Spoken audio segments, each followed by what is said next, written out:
दिन के बाद, आज से 2 दिन के बाद मैं सीएम की कुर्सी से इस्तीफा देने जा रहा हूं और मैं तब तक सीएम की कुर्सी पे नहीं बैठूंगा जब तक जनता अपना फैसला ना सुना दे। अगर आपको लगता है केजरीवाल ईमानदार है, मेरे पक्ष में वोट दे देना। अगर आपको लगता है केजरीवाल गुनहगार है, मेरे को वोट मत देना। ದೆಹಲಿ ಅಬಕಾರಿ ನೀತಿ ಪ್ರಕರಣದಲ್ಲಿ 6 ತಿಂಗಳ ಸೆರೆವಾಸದ ಬಳಿಕ ಜಾಮೀನಿನ ಮೇಲೆ ಹೊರಗೆ ಬಂದಿರುವ ದೆಹಲಿ ಮುಖ್ಯಮಂತ್ರಿ ಅರವಿಂದ್ ಕೇಜ್ರಿವಾಲ್ ಭಾನುವಾರ ಮಹತ್ವದ ಘೋಷಣೆ ಮಾಡಿದ್ರು. ಅರವಿಂದ್ ಕೇಜ್ರಿವಾಲ್ ಅವರು ಇನ್ನೆರಡು ದಿನಗಳಲ್ಲಿ ದಿಲ್ಲಿ ಮುಖ್ಯಮಂತ್ರಿ ಸ್ಥಾನಕ್ಕೆ ರಾಜೀನಾಮೆ ನೀಡುವುದಾಗಿ ಘೋಷಣೆ ಮಾಡಿದ್ದಾರೆ. ರವಿವಾರ ದೆಹಲಿಯ ಆಮ್ ಆದ್ಮಿ ಪಕ್ಷದ ಕಚೇರಿಯಲ್ಲಿ ನಡೆದ ಕಾರ್ಯಕರ್ತರ ಸಮಾವೇಶದಲ್ಲಿ ಅರವಿಂದ್ ಕೇಜ್ರಿವಾಲ್ ರಾಜೀನಾಮೆ ಘೋಷಣೆ ಮಾಡಿದ್ರು. 2 ದಿನದಲ್ಲಿ ಮುಖ್ಯಮಂತ್ರಿ ಸ್ಥಾನಕ್ಕೆ ರಾಜೀನಾಮೆ ನೀಡ್ತೇನೆ, ಜನ ತಮ್ಮ ತೀರ್ಪು ನೀಡುವ ತನಕ ನಾನು ಮುಖ್ಯಮಂತ್ರಿ ಸ್ಥಾನದಲ್ಲಿ ಮುಂದುವರಿಯಲಾರೆ ಅಂತ ಅರವಿಂದ್ ಕೇಜ್ರಿವಾಲ್ ಹೇಳಿದ್ದಾರೆ. ಕೇಜ್ರಿವಾಲ್ ನಿರಪರಾಧಿ ಅಥವಾ ಅಪರಾಧೀನ ಅಂತ ನಾನು ದಿಲ್ಲಿ ಜನರನ್ನ ಕೇಳೋಕೆ ಬಯಸ್ತೀನಿ. ನಾನು ಕೆಲಸ ಮಾಡಿದ್ರೆ ನನಗೆ ಮತ ನೀಡಿ.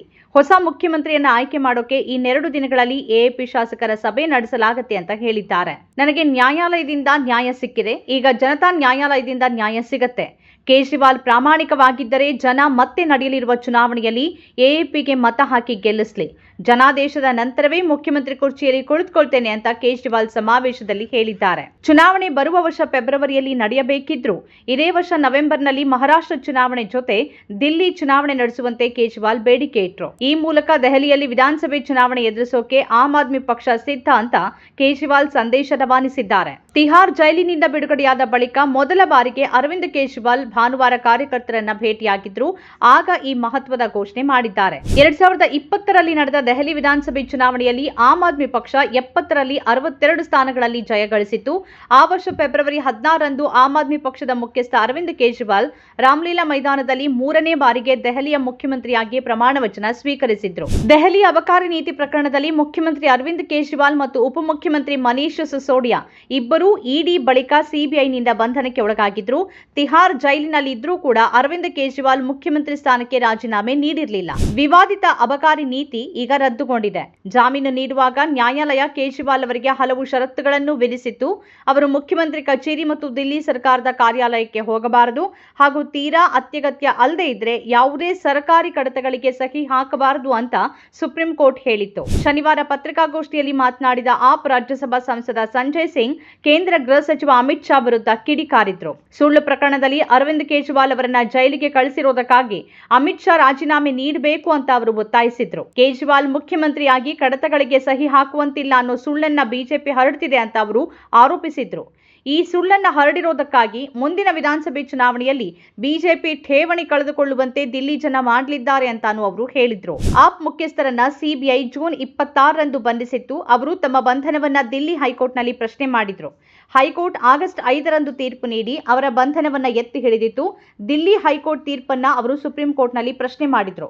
ಸುಪ್ರೀಂ ಕೋರ್ಟ್ ಜುಲೈ 12ರಂದು ಅಕ್ರಮ ಹಣ ವರ್ಗಾವಣೆಯ ಇಡಿ ಪ್ರಕರಣದಲ್ಲಿ ಜಾಮೀನು ನೀಡಿತ್ತು. ಇನ್ನು ಕೇಜ್ರಿವಾಲ್ ಅವರ ಇವತ್ತಿನ ನಡೆಯನ್ನ ಬಿಜೆಪಿ ಪಿಆರ್ ಸ್ಟಂಟ್ ಅಂತ ಕರೆದಿದೆ. ಇದು ಅರವಿಂದ್ ಕೇಜ್ರಿವಾಲ್ ಅವರ ಪಿಆರ್ ಸ್ಟಂಟ್ ಆಗಿದೆ. ದೆಹಲಿಯ ಜನರಲ್ಲಿ ಅವರ ಇಮೇಜ್ ಪ್ರಾಮಾಣಿಕ ನಾಯಕನದ್ದಲ್ಲ, ಬದಲಿಗೆ ಭ್ರಷ್ಟ ನಾಯಕನದ್ದು ಅಂತ ಅವರು ಅರ್ಥ ಮಾಡಿಕೊಂಡಿದ್ದಾರೆ.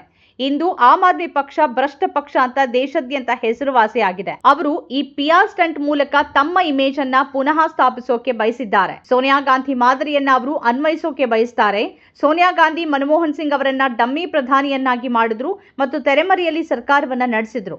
ದೆಹಲಿ ಚುನಾವಣೆಯಲ್ಲಿ ಆಮ್ ಆದ್ಮಿ ಪಕ್ಷ ಸೋಲ್ತಿದೆ ಮತ್ತು ದೆಹಲಿಯ ಜನ ತಮ್ಮ ಹೆಸರಿಗೆ ಮತ ಹಾಕೋದಿಲ್ಲ ಅಂತ ಅವರು ಅರ್ಥ ಮಾಡಿಕೊಂಡಿದ್ದಾರೆ. ಆದ್ರಿಂದ ಅವರು ಬೇರೆಯವರನ್ನ ಬಲಿಪಶು ಮಾಡೋಕೆ ಬಯಸ್ತಾರೆ ಅಂತ ಬಿಜೆಪಿ ರಾಷ್ಟ್ರೀಯ ವಕ್ತಾರ ಪ್ರದೀಪ್ ಭಂಡಾರಿ ಹೇಳಿದ್ದಾರೆ. ಕೇಜ್ರಿವಾಲ್ ರಾಜೀನಾಮೆ ಬಳಿಕ ನೂತನ ದಿಲ್ಲಿ ಸಿಎಂ ಯಾರಾಗಲಿದ್ದಾರೆ ಅನ್ನೋ ಕುತೂಹಲ ಮೂಡಿದೆ. ಡಿಸಿಎಂ ಮನೀಶ್ ಸಿಸೋಡಿಯಾ ಅವರೇ ದಿಲ್ಲಿ ಸರ್ಕಾರದಲ್ಲಿ ಕೇಜ್ರಿವಾಲ್ ಬಳಿಕದ ಸ್ಥಾನದಲ್ಲಿದ್ರು. ಅವರು ಜೈಲಿಗೆ ಹೋಗಿ ಬಂದಿರೋದ್ರಿಂದ ಅವರು ಮುಖ್ಯಮಂತ್ರಿ ಸ್ಥಾನದಲ್ಲಿ ಕಾಣಿಸಿಕೊಳ್ಳುವ ಸಾಧ್ಯತೆ ಇಲ್ಲ. ಇದನ್ನ ಸ್ವತಃ ಕೇಜ್ರಿವಾಲ್ ಕೂಡ ಹೇಳಿದ್ದಾರೆ. ದಿಲ್ಲಿ ಸರ್ಕಾರದ ಸಚಿವೆ ಅತಿಶಿ ದೆಹಲಿ ಸರ್ಕಾರದ ಸಿಎಂ ಆಗಿ ಅಧಿಕಾರ ವಹಿಸಿಕೊಳ್ಳುವ ಸಾಧ್ಯತೆ ಇದೆ.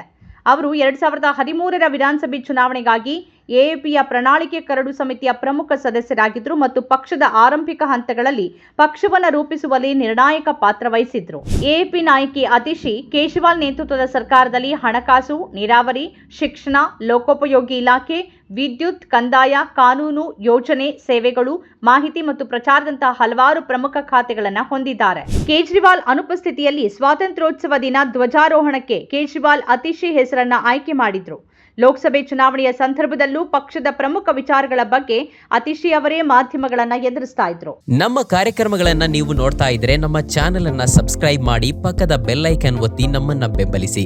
ಹಾಗೆ ನಮ್ಮ ಕಾರ್ಯಕ್ರಮಗಳನ್ನ ಲೈಕ್ ಮಾಡಿ, ಕಮೆಂಟ್ ಮಾಡಿ, ಅದನ್ನ ಬೇರೆಯವರಿಗೂ ವಾಟ್ಸ್ಆಪ್ ಮೂಲಕ ಶೇರ್ ಮಾಡಿ.